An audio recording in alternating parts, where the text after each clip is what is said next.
আসবে যে ভাবতে পারিনি, কিন্তু খুব ভালো লাগলো ঈশ্বর। এই যে তাই তো তাই তো। ভালো আছো কাকিমা? এই যে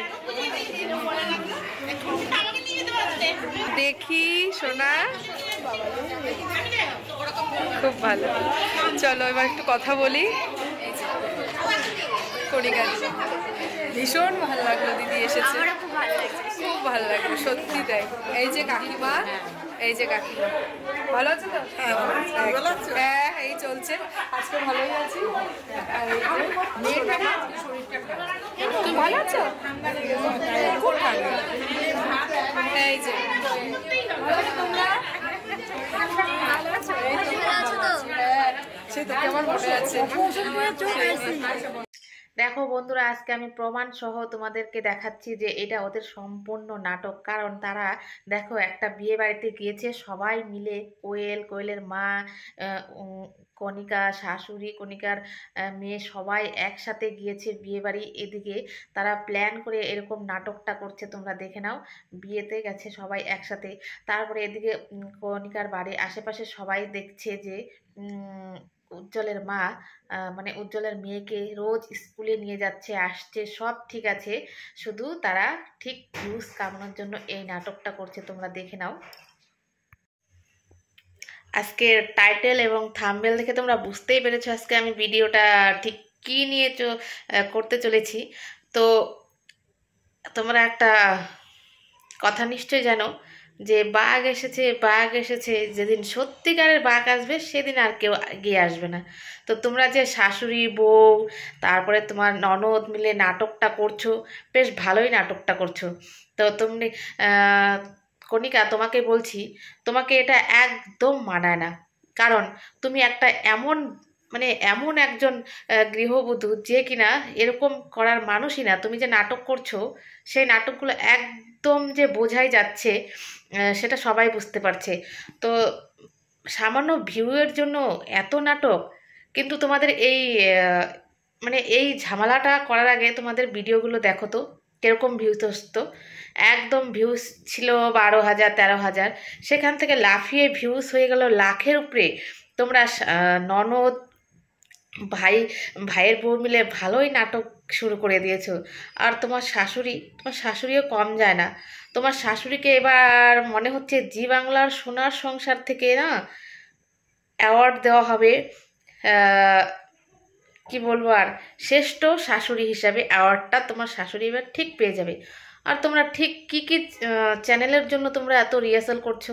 স্টার জলসা, জি বাংলা, মানে তোমরা সেই স্টার জলসা বলো, জি বাংলা বলো, সব কিছুর ঊর্ধ্বে মানে আমাদের আর কারো সিরিয়াল দেখার প্রয়োজন নেই। যারা এই যে শাশুড়ি, সরি, ভিডিওটা করার মাঝখানে কারেন্ট চলে গিয়েছিল, যে কারণে আমাকে কেটে দিতে হয়েছে। তো যেটা নিয়ে কথা বলছিলাম, কণিকাকে বলছি, তোমরা নাকি সারাদিন কোনো খাওয়া দাওয়া করছো না, কিছু করছো না। তো আমাকে একটা প্রশ্ন কর, আমাকে একটা প্রশ্ন আছে তোমার কাছে। প্রশ্নটা হচ্ছে যে তোমাদের বেসিং এ তাহলে এত বাসন এসলো কি করে? তোমরা যখন খাবার খাচ্ছ না, কিছু করছো না, তাহলে বেসিং এর মধ্যে এত বাসন আসলো কি করে সেটা বলো তো। আর আহ, তোমার নাটকটা আমি আরো কি করে বুঝতে পারলাম বলো তো। তোমার নাটকটা হচ্ছে গিয়ে তুমি এরকম মানুষই না যে কিনা ননদের সঙ্গে এভাবে ঝগড়া করবে, বা যে শাশুড়ির চাল নিতে আসছে, তুমি তাকে কথা শোনাচ্ছ যে আমার টাকার চাল কেন নিচ্ছ, কেন খাচ্ছ, আমার টাকার ঘর, আমার টাকার এই এই সেই। তুমি তো এরকম কথা বলা মানে এরকম মেয়েই না যে কিনা তো তোমাকে একটা কথাই বলছি, ভিউসের জন্য নিজেকে এতটা ছোট করো না, যাতে করে তোমার ইউটিউবে যে এত সম্মান, এতটা সম্মানের জায়গায় আছো, সেখানে নিজেকে নিজে আর ছোট করো না। কারণ এর আগে তুমি তোমার শাশুড়িকে নিয়ে ভিডিও করেছিলে, মনে আছে? তখন তুমি সবার সামনে কি বলেছো যে না, এটা প্র্যাঙ্ক ছিল। তাই যেদিন সত্যি সত্যি এরকম হবে, সেদিন কিন্তু তোমাদের কথা আর কেউ বিশ্বাস করবে না। তাই বলছি, এই সমস্ত নাটক করে কোনো লাভ নেই। হ্যাঁ, কয়দিন ভিউ। আর এটা তোমাদের ঠিক কত নাম্বার এপিসোড হলো আজকেরটা বলো তো, তোমাদের সিরিয়ালের? আমরা কত নাটক দেখেছি, মানে কত মুভি দেখেছি, মেজো বউ, ছোট বউ, সেজো বউ। তো তোমাদের বাড়ির নাটকের নামটা কি একটু বলে দিও, হ্যাঁ? তাহলে সবাই ভালো করে বুঝতে পারবে, এবং থাম্বনেলের মধ্যে নাটকের নামটা দিয়ে দিও কালকে, ঠিক কালকে যখন ভিডিও পোস্ট করবে তখন তোমাদের নাটকের নামটা দিয়ে দিও, ঠিক আছে? আর সব থেকে বড় কথা,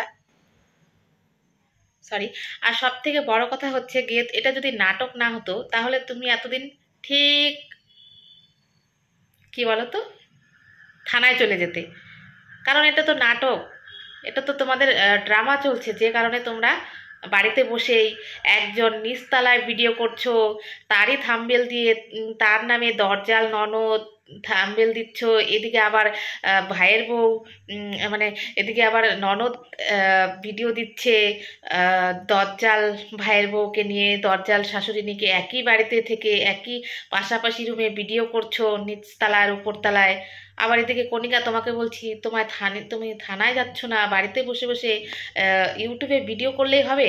যদি এতই অশান্তি হয় তাহলে তো তোমরা এতদিন থানায় চলে যেত, তাই না? তো আর এদিকে তার আগের দিনের ভিডিওটা তোমরা খেয়াল করো, যে ভিডিওটার মাঝখানে কোয়েলকে যখন ক্যামেরার সামনে দেখা যাচ্ছিল, ঠিক মুস্কি মুস্কি একটা হাসি দিয়েছিল, তোমরা ভালো করে খেয়াল করো তাহলেই বুঝতে পারবে। তো আর কতদিন চলবে এই নাটকটা, তো তোমরা অবশেষে দেখতে পেলে তো। যা বলেছো না একদম কারেক্ট বলেছিলে। কি বলো তো, কদিন আগে তোমরা ভিডিওতে কি বলেছিলে, যে আমরা ননদ বৌদিরা মিলে একটা ব্যবসা করব। এই ব্যবসা করবে, এই ব্যবসার কথাই বলেছিলে তার মানে, তাই তো? যে আমরা ননদ বৌদিরা মিলে একটা ব্যবসা করব, তাহলে এটাই তোমাদের ব্যবসা ছিল। ভালো। আর তোমরা তোমরা ঝগড়া করার সময় লাইট ক্যামেরা তারপরে সব কিছু অন করে, তারপরে বলো রোল ক্যামেরা অ্যাকশন, তাই তো? ঝগড়া করার আগে তোমরা এগুলো সব রেডি করে নাও। তাহলে একটা কথা বলো তো, তোমরা যখন ঝগড়া করছিলে তো ফোনটা রেডি ছিল হাতে, তো মানুষ ওই সময় তো মানুষের ক্যামেরা অন করার কথা মনেই থাকবে না। তোমাদের ক্যামেরা অন করার মানে সব কিছু রেডি করাই থাকে যখনই তোমাদের আর তোমার শাশুড়িও কম যায় না। তো তোমাদের যে ভিডিওটা আছে মানে তোমরা এটা নাটক করলে পরেও তোমাদের মনের কথা ঠিক বেরিয়ে আসছে। তোমার শাশুড়িরও মনের মানে যা আছে নাটকের মাধ্যমে সবটা ফুটিয়ে তুলছে, তুমিও ফুটিয়ে তুলছো, তোমার ননদও ফুটিয়ে তুলছে। নাটক হলেও তোমাদের মনের মানে মনে যা আছে সব একটু একটু করে বেরিয়ে আসছে।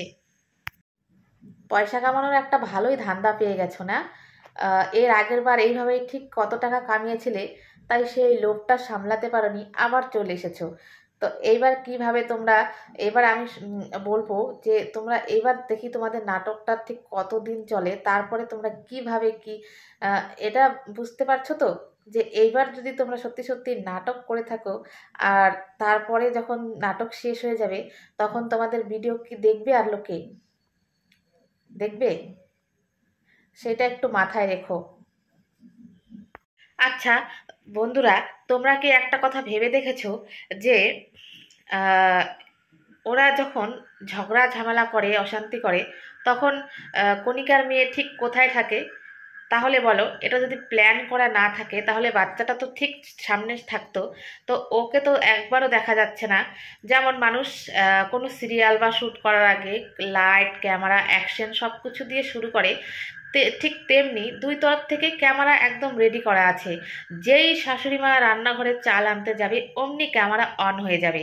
তো ও কি করে জানলো যে ওই সময় ওর শাশুড়ি চাল আনতে গেছে, চাল চুরি করতে গেছে? তো সে তখনই ক্যামেরাটা অন করে দিল, তোমরা ভাবো। তখন ওখান থেকে ক্যামেরা নিয়ে এসে ঠিক উজ্জ্বলের সামনে চলে আসলো, তখন আবার উজ্জ্বলকে বলতে বলা হলো। ওদিকে সেই পাগলির ক্যামেরাও অন করা আছে। তারা ননদ বৌদি দুজনে মিলে এমন এমন দুজনে প্ল্যান করা আছে যে একসাথেই দুজনে ভিডিও শেয়ার করব, এবং একভাবে ভিডিও তৈরি করব, মানে একই ভিডিও দুইজনে দুই জায়গায় পোস্ট করব, দুজনে একই রকম করে ক্যামেরা অন করা আছে। তো আর কি বলো, ব্লগিং করে যখন দেখছে কোনো ভিউজ হচ্ছে না, এরকম করে যখন এত ভিউজ কামাচ্ছে ইনকাম করছে, তাহলে আর ব্লগ করে কী লাভ? তো ভালোই দুজনে ব্যবসাটা শুরু করে দিয়েছে, তাই না? তার জন্য সব কিছু একদম বললাম না যে রেডি করাই আছে। দেখো তোমরা যেইখানে ভিডিও করছে লাইট টাইট সব অন করা থাকে, তাহলে ওরা কি করে বুঝতে পারে যে এখন এই ঝামেলা লাগবে? তাহলে লাইট টাইট এত সুন্দর আলো সব কিছু রেডি করা থাকে।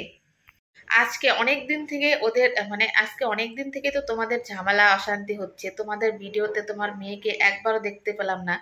তারপরে হচ্ছে মেন কথা হচ্ছে যে তোমাদের একজন গণ্যমান্য ব্যক্তি যে কিনা কণিকার ভাসুর উজ্জ্বলের দাদা, তার কাছে তার তরফ থেকে কোনো আভাস আসছে না। এদিকে আবার তার উজ্জ্বলের বড় দিদি, তার কাছ থেকেও কোনো আভাস আসছে না। তাহলে সবাই চারিদিকে চুপচাপ আছে কেন? সবার কাছে কোনো এই খবরটা কি এখনো যায়নি? তাহলে তাদের তরফ থেকে কোনো আওয়াজ আসছে না, কিছু আসছে না। সেটাই হচ্ছে প্রশ্ন থেকে যায়। আজকে অনেক দিন থেকে ওদের আজকে অনেক দিন থেকে তো তোমাদের ঝামেলা অশান্তি হচ্ছে, তোমাদের ভিডিওতে তোমার মেয়েকে একবারও দেখতে পেলাম না। তারপরে হচ্ছে মেন কথা হচ্ছে যে তোমাদের একজন গণ্যমান্য ব্যক্তি যে কিনা কণিকার ভাসুর উজ্জ্বলের দাদা, তার কাছে তার তরফ থেকে কোনো আভাস আসছে না। এদিকে আবার তার উজ্জ্বলের বড় দিদি, তার কাছ থেকেও কোনো আভাস আসছে না। তাহলে সবাই চারিদিকে চুপচাপ আছে কেন? সবার কাছে কোনো এই খবরটা কি এখনো যায়নি? তাহলে তাদের তরফ থেকে কোনো আওয়াজ আসছে না, কিছু আসছে না। সেটাই হচ্ছে প্রশ্ন থেকে যায়। তো আমার ভিডিওটা আজকে এইটুকুই। আবার আগামীকাল দেখছি, আগামীকাল তোমাদের কি নিয়ে নতুন একটা কিছু দেখাতে চলেছি। তো আজকে এখানেই শেষ করছি।